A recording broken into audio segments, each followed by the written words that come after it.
ఇక్కడే పెట్టానే.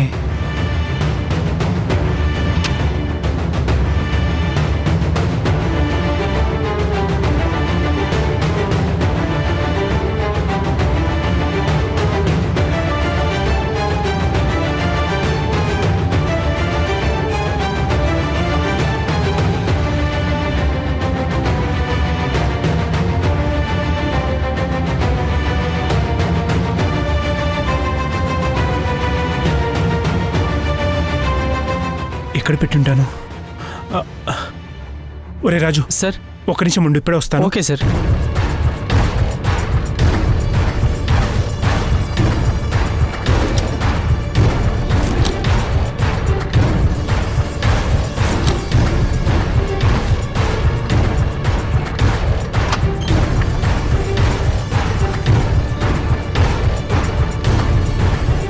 తేజ, ఏం వెతుకుతున్నావు? అదే మధు, ఆ రోజు మన డ్రైవర్ డబ్బులు కావాలంటే వాడు ఫోన్ నా దగ్గర పెట్టుకుని డబ్బులు ఇచ్చానన్నాను కదా. అవును. తను తీసుకున్న డబ్బులు తీసుకొచ్చాడు. తను ఫోన్ ఇవ్వమంటున్నాడు. ఆ ఫోన్ కోసం వెతుకుతున్నాను మధు. ఏ ఫోన్ తేజ? అదే మధు, ఆ రోజు జర్నలిస్ట్ స్వాతి ఫోన్ అన్నావు కదా నువ్వు. ఓ, ఆ ఫోనే కనిపించడం లేదు. సరే, సరిగ్గా వెతికావు మరి? అంతా సరిగ్గానే వెతికాను, ఎక్కడా లేదు.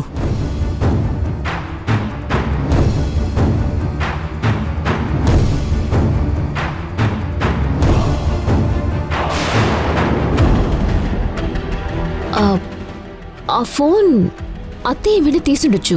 ఒకసారి అత్తయ్య రూమ్లో వెతకొచ్చు కదా. ఆ ఫోన్ అమ్మ తీసుండదు మధు. ఆ ఫోన్ గురించి నీకే సరిగ్గా తెలీదు, ఇంకా అమ్మకి ఎలా తెలుస్తుంది చెప్పు? తేజ, మీ అమ్మని నువ్వు చాలా తక్కువ అంచనా వేస్తున్నావు. మన రూమ్లో ఉన్న ఆస్తి పేపర్స్ని తీసుకువెళ్ళలేదా? మీ అమ్మ దగ్గర ఫోన్ లేకుండా చేశాం మనం. మీ నాన్నకి తమ్ముడికి ఫోన్ చేయటానికి ఆ ఫోన్ తీసుండొచ్చు కదా.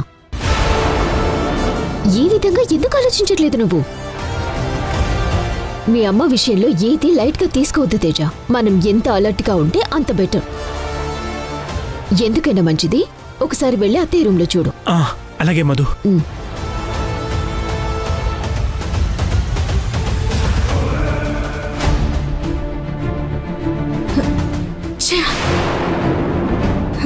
ఈ ఫోన్ పాస్వర్డ్ ఏంటో అర్థమై చావటం లేదు అసలు. ఎక్కడ పెట్టానో కనిపించట్లేదు రాజు. ఒక్క నిమిషం ఉండి ఇప్పుడే వస్తాను. అలాగే సార్.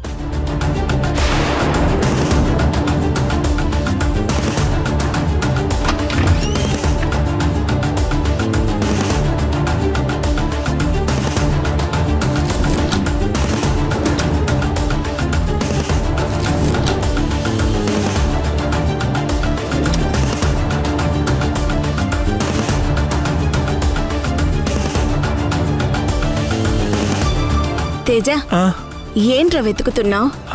ఏం పోగొట్టుకున్నావు? ఫోన్ ఒకటి కనిపించట్లేదమ్మా. నీ రూమ్లో ఏమైనా పెట్టానేమో అని చూస్తున్నాను. ఫోన్ కనిపించడం లేదా? ఉండు, నేను కూడా వెతుకుతాను.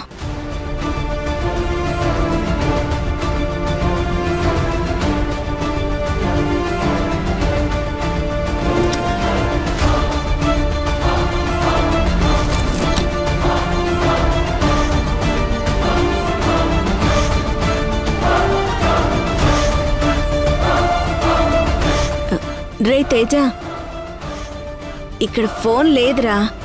నీ ఫోన్ ఎక్కడో పెట్టి మర్చిపోయి ఉంటావు. సరిగా గుర్తు తెచ్చుకొని వెతుకు. ఎక్కడ పెట్టానో సరిగా గుర్తు రావట్లేదమ్మా. సరే, నువ్వు వెళ్ళి పడుకోమ్మా.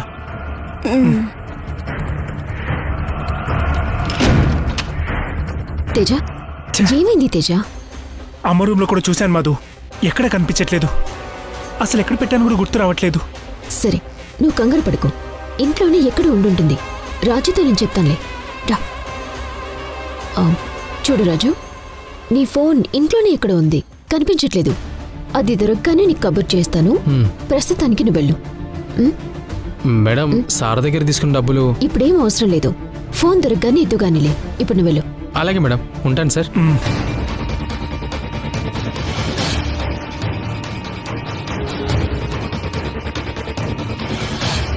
తేజ, కాస్త జాగ్రత్తగా ఉండాలి కదా.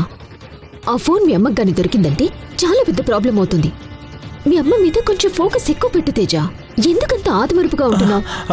లేదు మధు, ఆదమరుపు ఏం లేదు. ఇక్కడే ఎక్కడో పెట్టి ఉంటాను, సరిగా గుర్తు రావట్లేదు అంతే. అంతే మధు. ఓ, సమాధానం మాత్రం కరెక్ట్ గా చెప్తావు. ఫోన్ మాత్రం ఎక్కడుందో తెలీదు.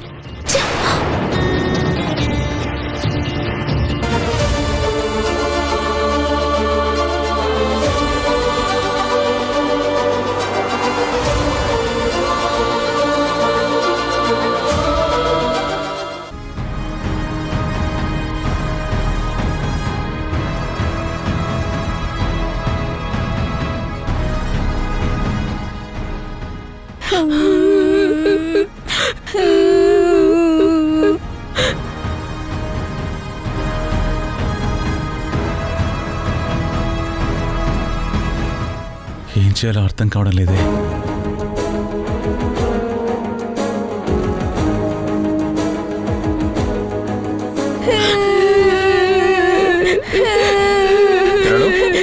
ఎందుకు ఏడుస్తున్నారు?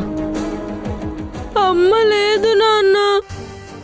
మార్నింగ్ నుంచి అమ్మ కనిపించడం లేదు నాన్న. మీ అమ్మ కనిపించకపోవడం ఏంటి? ఆవిడేమన్నా చిన్నపిల్ల తప్పిపోవడానికి? ఎక్కడికో వెళ్ళుంటుంది, వచ్చేస్తుందిలే, ఏడవకండి. రేయ్ రిషి, మీ అమ్మ ఫోన్ కూడా నాట్ రీచబుల్ అనే వస్తుంది.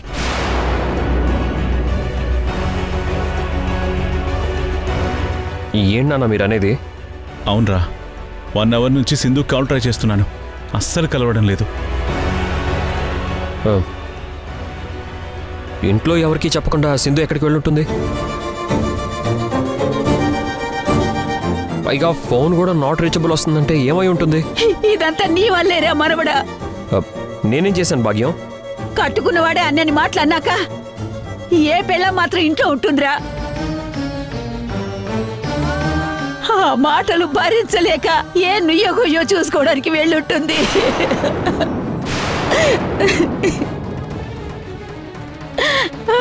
అమ్మ సిద్ధు, ఎంత పని చేసావే సిద్ధు.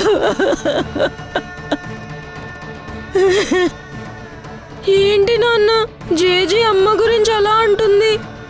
నాకు భయంగా ఉంది. అమ్మ ఇంకా తిరిగి రాదా నాన్న? నిజంగానే అమ్మ మనల్ని వదిలి వెళ్ళిపోయిందా? అమ్మ ఇంకా మనకి కనపడదా నాన్న? అదేం లేదు, అనవసరంగా భయపడకండి. అమ్మ తప్పకుండా వస్తుంది, మీరు ఏడవకండి, ఊరుకోండి. అయినా భాగ్యం, నీ నోరు కామ్గా ఉండదా? పిల్లల ముందు ఏం మాట్లాడాలో కూడా నీకు తెలియకుండా పోతుంది. రాత్రి నువ్వు సింధునంటే లేంది, ఇప్పుడు నేనంటే వచ్చిందా? ముందు నీ పిల్లం ఎక్కడుందో వెళ్ళి వెతుక్కోపో. అసలు ఈ సింధు ఎక్కడికి వెళ్ళుంటుంది? పిల్లలు, మీరేం బాధపడకండి, మీ అమ్మ ఎక్కడున్నా నేను వెళ్ళి వెతికి తీసుకొస్తాను, సరేనా?